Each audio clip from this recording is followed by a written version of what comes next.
જય શ્રી કૃષ્ણ। આજે આપણે બનાવશું દૂધીનો હલવો। આ દૂધીને આપણે ધોઈ લઈશું। ધોઈને પછી આ રીતના આપણે છાલ ઉખેડી દેવાની। છાલ ઉખાડીને પછી આ રીતની ઝીણી ખમણી લેશું। આ રીતના બધી ખમણી લેવાની દૂધી સરસ રીતે। આ રીતના ઘી મૂકી, આ ઘી આવે એટલે એમાં હલવો શેકી લઈશું દૂધીને। આ રીતના આપણે દૂધીને શેકી લઈશું।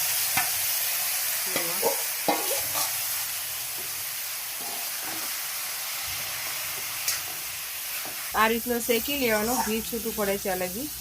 પછી એમાં નાખશું આપણે થોડુંક દૂધ।